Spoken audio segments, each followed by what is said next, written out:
Bonjour à tous, aujourd'hui on se retrouve pour ma routine teint de l'automne-hiver et ça commence donc tout de suite avec un petit peu de fond de teint. Donc ici il s'agit du teint touche éclat d'Yves Saint Laurent. Toutes les références seront en barre d'infos de toute manière. Et je viens utiliser ça avec ma Beauty Blender, oui, de chez Real Techniques. Elle est très légèrement humidifiée, je la préfère plus sèche et très peu humide que humide. Je trouve que la matière est mieux travaillée, donc voilà, après c'est chacun ses goûts.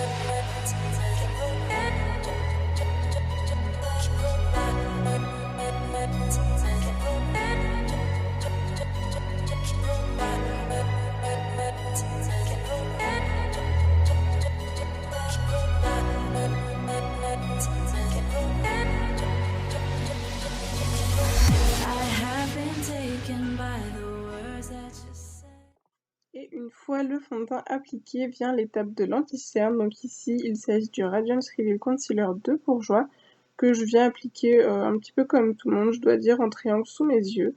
Ça illumine et puis en plus de ça, pour ma part, ça rajoute une couvrance un petit peu plus importante au niveau de mes rougeurs sur les joues. Voilà, si vous voulez en savoir plus, il y a une revue sur le blog, donc je vous la mettrai encore une fois en barre d'infos. The voice that carries them has kept me astray.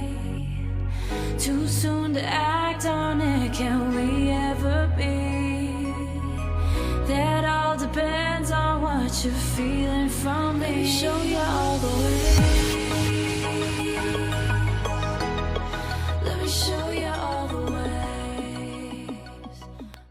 Et ensuite vient donc l'étape de la poudre matifiante, forcément, parce que sinon mon maquillage ne tient pas. Et je dois dire que celle-ci fait vraiment très très bien son job. Je sais pas du tout comment je vais faire quand je l'aurai terminée, parce que je ne sais vraiment pas où est-ce que je pourrais la retrouver.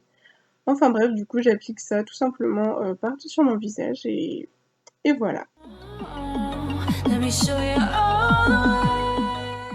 L'étape du bronzer et de l'highlighter, je la fais pas forcément tous les jours, je dois dire. Quand je suis vraiment pressée, je la zappe un petit peu. Mais généralement, je prends toujours le temps d'en appliquer un petit peu. Je trouve que ça rajoute toujours quelque chose au teint. Et puis bon, l'automne-hiver, voilà, on est un petit peu plus pâle, donc ça fait toujours du bien d'avoir quand même un petit peu de couleur. Voilà. Donc ici, c'est une palette Sleek que j'ai achetée chez Sephora. Je pense que vous pouvez la retrouver. Et puis pour les peaux plus foncées que la mienne, il existe une deuxième teinte normalement. Voilà. Let me show you all the ways.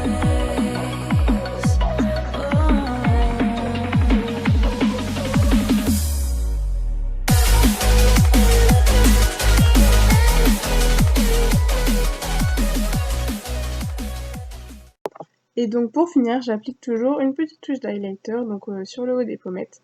Ici c'est celui de la palette Sleek, mais en ce moment j'utilise beaucoup la palette Flashlight d'Elsa Makeup. Donc en fait ça varie vraiment selon mes envies. Et je trouve que ça rajoute vraiment un petit détail super sympa au maquillage. Et donc voilà le résultat final.